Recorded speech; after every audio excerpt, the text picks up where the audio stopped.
Hello everyone, welcome you Infinity Educations and Online Vardhan, a YouTube channel for the engineers। मैं Hemant Jain आरएसपीसीबी latest recruitment 2023 के बारे में आज आपके साथ काफ़ी डिस्कस करने वाला हूं। ये वैकेंसी जो है Rajasthan state pollution control board की वैकेंसीज है, जो कि जूनियर साइंटिफिक ऑफिसर यानी JSO and junior environmental engineer यानी जेईई के लिए अभी लेटेस्ट में ही पब्लिश हुई है। मैं इस वैकेंसी के बारे में आपके साथ कंप्लीट डिस्कशन करूंगा, बट उससे पहले मैं आपको कुछ फैक्ट्स बता देता हूं। देखिए, ये वैकेंसी 2023 यानी अभी से पहले जो आई थी वो 2020 में आई थी, 2020 से पहले 2016 में आई थी। यानी 3 से 4 साल इस वैकेंसी का रोटेशन है। तो जो स्टूडेंट्स इस वैकेंसी के लिए डेडिकेटेड है पॉल्यूशन कंट्रोल बोर्ड में काम करने के लिए, और जो काफ़ी लंबे टाइम से इंतजार कर रहे हैं, चाहे वो एकेडमिक स्टूडेंट्स हो चाहे वो इंजीनियरिंग स्टूडेंट्स हो, उनके लिए ये वैकेंसी काफ़ी इंपॉर्टेंट है। और वैकेंसी जितनी हर साल निकलती है, अमूमन उतनी ही वैकेंसी इस बार निकली है। ठीक है, तो वो सब चीज़ें हम इस बारे में डिस्कस करेंगे। और जो इसकी कंप्लीट रिक्रूटमेंट प्रोसेस है, यानी इसकी वैकेंसीज कितनी है, एग्जाम पैटर्न क्या है, प्रीवियस ईयर्स के जो एग्जाम रहे हैं उनकी कट ऑफ्स क्या है, सो दैट कि हम इस बार की कट ऑफ को प्रिडिक्ट कर सके। और सबसे इम्पोर्टेंट, इस बार एग्जाम का सिलेबस क्या है। तो ये सारी चीज़ें मैं आपके साथ शेयर करूंगा। और साथ ही जो बहुत इंपॉर्टेंट चीज़ है, स्टडी मटेरियल, क्योंकि इसका स्टडी मटेरियल कहीं पे भी स्टैंडर्डाइज नहीं है। कोई भी वेबसाइट के ऊपर या किसी भी दुकान के ऊपर आपको इसकी प्रॉपर बुक्स नहीं मिलेगी। तो इसके अंदर हमको पढ़ना क्या है इस एग्जाम की तैयारी करने के लिए, और उसकी पीडीएफ यानी बुक्स की, एमसीक्यूज की, क्वेश्चंस की पीडीएफ मैं आपको इस वीडियो के माध्यम से प्रोवाइड कराऊंगा, सो दैट कि आप प्रैक्टिस करके इसकी तैयारी कर सके। क्योंकि ये एग्जाम में बहुत ज़्यादा टाइम नहीं मिलता है, जल्दी इस एग्जाम को कंडक्ट कर लिया जाएगा पॉल्यूशन कंट्रोल बोर्ड की तरफ से, क्योंकि ये पूरी तैयारी के साथ ही ऐड निकालते हैं। तो 3-4 महीने के प्रोसेस के अंदर सब कुछ खत्म हो जाएगा।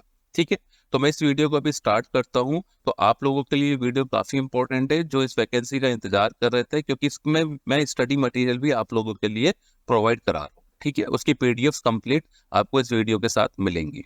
राइट, सबसे पहले बात करेंगे वैकेंसी के बारे में।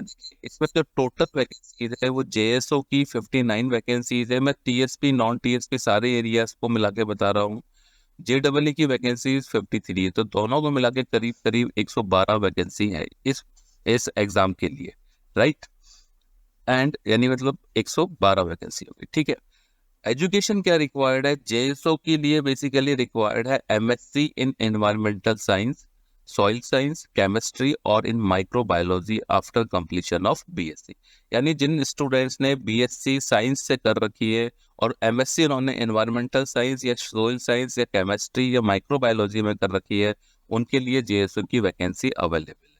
ठीक है, इंजीनियर्स के लिए जेएसओ की वैकेंसी अवेलेबल नहीं है। जेडब्ल्यू की वैकेंसी किसके लिए अवेलेबल है? वो स्टूडेंट जिन्होंने बीटेक किया हुआ है, उसके बाद एमटेक कर चुके हैं एनवायरमेंटल इंजीनियरिंग में। ठीक है, बीटेक किसमें किया उन्होंने? बायोटेक्नोलॉजी में, केमिकल में, सिविल में, माइनिंग में, एनवायरमेंट में या टेक्सटाइल में। इनमें से किसी भी स्ट्रीम में अगर उन्होंने बीटेक किया हुआ है और उसके बाद एमटेक एनवायरमेंट में कर रखा है, तो उनके लिए भी ये वैकेंसी अवेलेबल है। और जिन स्टूडेंट ने सिंपली फर्स्ट क्लास बीटेक कर रखा है बायोटेक्नोलॉजी में, केमिकल में, सिविल में, माइनिंग में एंड एनवायरमेंट एंड टेक्सटाइल के अंदर, जिन्होंने एमटेक नहीं भी कर रखा है, उनके लिए भी ये वैकेंसी अवेलेबल है। यानी ये वैकेंसीज बीटेक स्टूडेंट्स के लिए भी अवेलेबल है और एमटेक स्टूडेंट्स के लिए भी अवेलेबल है जेडब्ल्यू की वैकेंसी। लेकिन अगर आपने एमटेक एनवायरमेंट में कर रखा है तभी आपके लिए अवेलेबल है, या बीटेक आपने chemical, civil, mining, environment, textile और बायोटेक्नोलॉजी में कर रखा है, तभी आपके लिए ये वैकेंसी अवेलेबल है। तो एक जो मिथ है स्टूडेंट्स के दिमाग में कि सिर्फ एमटेक वाले एप्लीकेबल है, ऐसा नहीं है। और लगा रखा है तो बीटेक वाले भी इक्वली एप्लीकेबल है, लेकिन आपकी स्ट्रीम ये होनी चाहिए, आपकी डिग्री फर्स्ट क्लास होनी चाहिए। ठीक है, एज लिमिट की बताता हूँ मैं आपको, 18 टू 40 ईयर्स है, क्योंकि राजस्थान की सारी वैकेंसीज में age limit 18 to 40 years he चल रही है। अभी इसका रिसेंट जो नोटिफिकेशन आया है उसके हिसाब से इसकी लास्ट डेट है सबमिशन की, वो 17 नवंबर 2023 है। थोड़ा बहुत आगे हो सकती है डेट, बट आप मान के चली जाइए कट ऑफ डेट जो है 17 नवंबर 2023 है। जैसे ही आपके फॉर्म सबमिट होंगे, एग्जाम कंडक्ट करा लिया जाएगा, या तो मोरलेस नवंबर लास्ट वीक में या फिर दिसंबर मिड ईयर के अंदर ये एग्जाम हो जाएगा। अगर कोई भी तरीका हर्डल नहीं आता है तो ये एग्जाम आपका इन एनी केस नवंबर दिसंबर के अंदर हो जाएगा। अदरवाइज एक्सटेंड हो सकता है, लेकिन इसकी उम्मीद बहुत कम है, तो आप भी लेके मत चलिए इस चीज को। ठीक है, तो आप मान के चलिए अभी अक्टूबर स्टार्ट हुआ है, तो अक्टूबर नवंबर 2 महीने के आसपास ही आपके पास टाइम है इस वैकेंसी को तैयार करने के लिए, यानी इस वैकेंसी की तैयारी के लिए। ठीक है, तो आपको जो पढ़ना है बहुत ही क्वालिटी मटेरियल और बिल्कुल टू दी पॉइंट चीजें पढ़नी पड़ेगी, सो दैट कि आप इसको क्लैरिफाई कर पाए, क्लियर कर पाए इस एग्जाम को, और साथ ही इसके अंदर एक अच्छी मेरिट लेके आप सिलेक्शन प्रोसेस को आगे बना पाए। ठीक है, एग्जाम पैटर्न की बात करते हैं। इसका एग्जाम पैटर्न हर साल थोड़ा सा चेंज हो जाता है। 2020 में कुछ और आया था, 2016 में थोड़ा कुछ और था, मतलब क्वेश्चन की क्वांटिटी थोड़ी वेरी कर जाती है। देखिए, टोटल क्वेश्चन इस बार आने वाले 75, जिसमें 60 क्वेश्चन टेक्निकल है। इसके लिए कोई कैलकुलेटर वगैरह अलाउड नहीं होता है, सिंपल क्वेश्चन आते हैं ऑब्जेक्टिव बेस्ड। नॉन टेक्निकल के 15 क्वेश्चन है, जो कि जीएस, इंडिया, राजस्थान दोनों का मिक्सचर आएंगे, मैथ्स और रीजनिंग से आएंगे। ठीक है, 15 क्वेश्चन के अंदर ये सब कुछ आएगा, यानी 75 क्वेश्चन आपको टोटल मिलेंगे। एक क्वेश्चन का वेटेज 3 नंबर है, तो 75 क्वेश्चन का वेटेज कितना हो गया, 225 नंबर, यानी 225 का टोटल इस बार एग्जाम होगा, और उसका ड्यूरेशन 90 मिनट्स यानी 1.5 घंटा है। क्योंकि ये एग्जाम देखिए 2020 में 450 मार्क्स का हुआ था, 2016 में 300 मार्क्स का हुआ था, इस बार 225 है, तो हर बार ये वेरिएशन हो जाता है। ठीक है, लेकिन एक दो चीजें कॉमन रहती है, सिलेबस ऑलमोस्ट कॉमन है, टेक्निकल नॉन टेक्निकल का मिक्सचर रहता है, और हर क्वेश्चन का वेटेज 3 नंबर रहता है, हर बार यही रहा है। ठीक है, नेगेटिव मार्किंग की बात करते हैं। इसमें नेगेटिव मार्किंग अच्छी खासी है, यानी 1/3। 1/3 नेगेटिव मार्किंग में बहुत रिस्क रहती है तुक्के लगाने में, इसलिए तुक्के लगाने की बिल्कुल भी जरूरत नहीं है। मिनिमम पासिंग मार्क्स इसके अंदर 40% है, यानी अगर 40% से कम मार्क्स आते हैं तो आपका सिलेक्शन वैसे ही बाहर हो गया। और अगर मेरिट इतनी नीचे चली जाती है कि आपको इनको एलिजिबल कैंडिडेट, यानी 112 वैकेंसीज है, वो कैंडिडेट भी नहीं मिल पा रहे हैं, तो भी वो 40% से नीचे वाले स्टूडेंट्स को नहीं ले सकते। तो 40% के ऊपर स्टूडेंट्स ही इसकी जो मेरिट लिस्ट बनेगी उसके लिए क्वालिफाई। ठीक है, कट ऑफ की बात करें, जब भी हम किसी एग्जाम को देते हैं तो हमारे दिमाग में ये चीजें आती है कि इस बार क्या कट ऑफ जा सकती है। अगर हालांकि अभी पेपर नहीं हुआ है, फिर भी एक आइडिया रहता है, उसी के हिसाब से हम तैयारी करते हैं कितने मार्क्स के लिए तैयारी करनी है। देखिए, 2016 की मैं बात करता हूँ। 2016 के अंदर जो जेएसओ में कट ऑफ गई थी 170 गई थी, जेडब्ल्यू में 147, 300 मार्क्स में से गई थी। तो जो जेएसओ की कट ऑफ है, बेसिकली अगर मैं उसकी बात करूँ सबसे पहले, तो जेएसओ की कट ऑफ 2016 में 170 का मतलब होता है 57% ऑलमोस्ट। ठीक है ना, और अगर मैं 2020 की बात करूंगा जेएसओ में 275, तो 275 का अगर मोटा मोटा मैं देखूं तो ये भी आपका करीब करीब 55-57% हो गए। तो जेएसओ की जो कट ऑफ है वो 55-57% के आसपास जा रही है। अगर मैं जेडब्ल्यू की कट ऑफ बात करूं, जो कि इंजीनियर्स के लिए वैकेंसी है, तो ये करीब 49% से इसकी जो कट ऑफ वेरी कर रही है, करीब 60-61% तक कर रही है। यानी इसका मतलब इन एनी केस जेएसओ या जेडब्ल्यू की बात करूं, 60-62% से ऊपर कट ऑफ आज तक नहीं गई है। और ये कट ऑफ कोई ज्यादा कट ऑफ नहीं है, क्योंकि इसका जो लेवल आता है एग्जाम का वो थोड़ा सा डिफिकल्ट आता है। डिफिकल्ट इसलिए मैं कह रहा हूँ क्योंकि इसमें बहुत सारे टॉपिक्स ऐसे हैं कि जो नॉर्मली आपके पढ़े हुए नहीं होते हैं, जो मास्टर्स वाले स्टूडेंट ही पढ़ते हैं, या फिर जो और भी पीएचडी स्टूडेंट्स कर रहे हैं एनवायरनमेंट से रिलेटेड पॉइंट्स में या उससे रिलेटेड टॉपिक्स में, वो लोग ही पढ़ते हैं। तो इसमें आपका बहुत ज्यादा सिलेबस पढ़ा हुआ नहीं आता है। ठीक है, इसलिए इसकी कट ऑफ काफी डाउन जाती है। जबकि बच्चे इसके अंदर कम बैठते हैं तो अभी इसकी कट ऑफ डाउन जाती है। तो 60% के आसपास इसकी कट ऑफ है। तो हम ये मान के चलते हैं इस बार भी, यानी इस बार जबकि इसका टोटल 225 है, तो उसकी कट ऑफ करीब करीब 60% यानी 135-140 नंबर के आसपास जाएगी। ठीक है ना, तो हम एक टारगेट बना सकते हैं कि हमको इस हिसाब से तैयारी करनी है। तो आप 60 की जगह 65% के हिसाब से आप तैयारी कर लीजिए। ठीक है, 65% का मतलब मोटा मोटा हो गया आपका 145-147 नंबर के हिसाब से। तो 145 नंबर के हिसाब से आप प्रिपरेशन कर लीजिए मैक्सिमम। ठीक है ना, 225 में तो भाई मुझे इससे इतने नंबर लाने हैं, इसलिए मुझे नेगेटिव भी ज्यादा नहीं करना है, और इतने नंबर तो मुझे कैसे भी क्रॉस करना है, अगर कट ऑफ को क्रॉस करना है। ठीक है, अब मैं आगे बढ़ता हूँ। अब हम इसकी बात करते हैं सिलेबस की। तो देखिए, जेएसओ और जेडब्ल्यू का जो सिलेबस है, टेक्निकल सिलेबस की बात कर रहा हूँ, जो मेजर टॉपिक उसकी बात कर रहा हूँ मैं। तो पहला टॉपिक है दोनों के सिलेबस में एनवायरमेंटल जनरल नॉलेज। उसके अंदर क्या आता है, एनवायरमेंटल पॉल्यूशन इंडिसेज आती है डिफरेंट डिफरेंट। ठीक है, सीपीसीबी की अलग गाइडलाइंस है, स्टेट पॉल्यूशन कंट्रोल बोर्ड की अलग गाइडलाइन है। ठीक है, थोड़ा सा वेरी कर जाती है गाइडलाइन स्टेट के हिसाब से, मिनिस्ट्री ऑफ एनवायरमेंट की अलग गाइडलाइंस है। फिर जो एनजीटी के अलग अलग एक्ट है, नेशनल ग्रीन ट्रिब्यूनल एक्ट, उसके बारे में इसमें काफी अच्छा पोर्शन कवर होता है। दूसरा टॉपिक है waste water and waste water. तो वाटर एंड वेस्ट वाटर में क्वालिटी इसका ट्रीटमेंट एंड डिस्पोजल। जो इंजीनियरिंग स्टूडेंट्स है उनके लिए टॉपिक इंपॉर्टेंट है, क्योंकि वो बीटेक में भी पढ़ चुके हैं, सिविल के स्टूडेंट स्पेशली। तो ये वाला जो टॉपिक है जेएसओ में नहीं है, लेकिन जेडब्ल्यू के अंदर ये टॉपिक है। तो जेएसओ वाले स्टूडेंट इसको स्किप करके जा सकते हैं, बट जेडब्ल्यू के लिए तो इसमें अच्छा वेटेज जाता है। इसके अंदर न्यूमेरिकल भी बनते हैं, डाइजेशन के ऊपर ही बनते हैं, ट्रीटमेंट के ऊपर ही बनते हैं, क्वालिटी के ऊपर ही बनते हैं, राइट। तीसरा टॉपिक है एमिशन के ऊपर, एयर एंड नॉइज पॉल्यूशन के ऊपर। सोर्सेज ऑफ पॉल्यूशन क्या हो सकते हैं, पॉल्यूटेंट्स के टाइप क्या है, मिटिगेशन मेजर्स क्या है, यानी कौन कौन सी ऐसी डिवाइसेज है जो एयर पॉल्यूशन नॉइज पॉल्यूशन को प्रिवेंट कर सकते हैं, यानी रोक सकती है।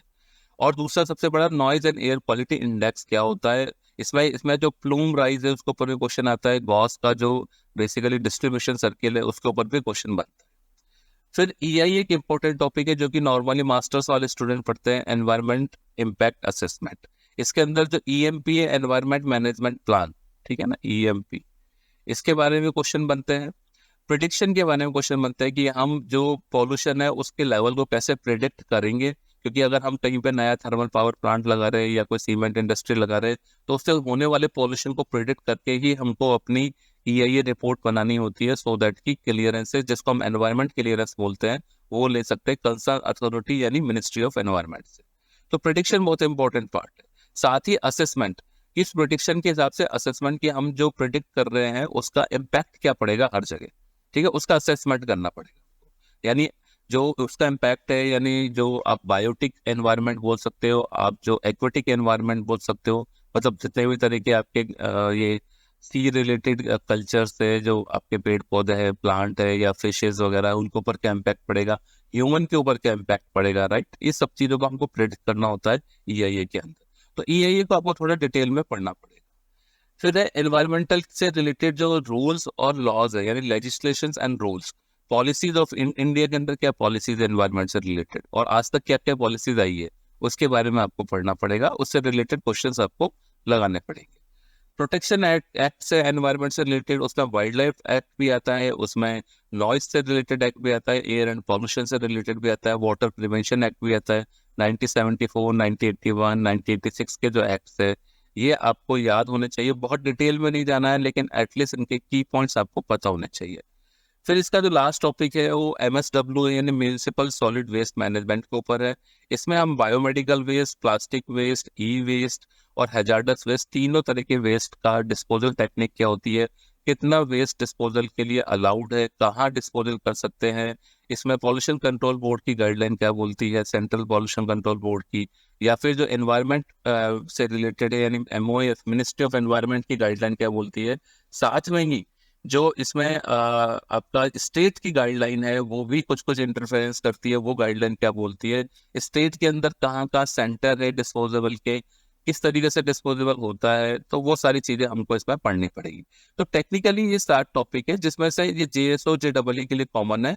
Water and waste water JSO में नहीं आएगा, JEE में 7 आएंगे, यानी JSO में 6 टॉपिक आएंगे, ठीक है। तो इनसे रिलेटेड मटेरियल के बारे में अभी आपको बताऊंगा।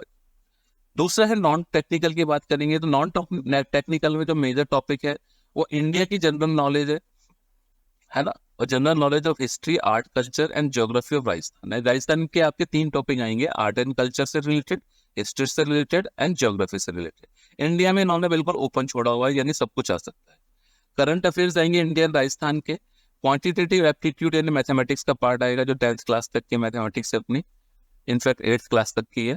और रीजनिंग यानी verbal and non verbal reasoning के ऊपर। देखिए करंट इसमें जनरल स्टडी में ज़्यादा परेशान होने की जरूरत नहीं है, क्योंकि आपका करंट अफेयर्स में ही काफ़ी पार्ट आ जाता है, वो आपको कवर कर जाएगा। और जो राजस्थान के बच्चे हैं उनके लिए राजस्थान वो पढ़ते हुए आ रहे हैं, हर एग्जाम में राजस्थान की GS आती है, तो उनको ज़्यादा हाथ पैर नहीं मारने हैं, और एप्टीट्यूड रीजनिंग उनका वैसे ही बेहतर होता है। तो इसको बहुत ज़्यादा टाइम मत दीजिए आप लोग टेक्निकल पे ज़्यादा फोकस कीजिए, उसका क्वेश्चंस निकालिए, वो ज़्यादा इंपॉर्टेंट है आपके लिए, ठीक है।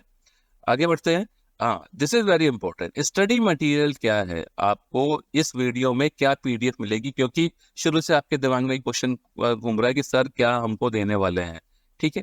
तो JSO JEE के लिए मैं आपको यहाँ पे 2 बुक्स की PDF दे रहा हूँ, दोनों में 250-300 पेज है, और दोनों ही MCQ है, जिनके अंदर एक्सप्लेनेशंस भी है और वो आप क्वेश्चन आपको लगा के जाना है एग्जाम में, उसमें से क्वेश्चन आते भी है।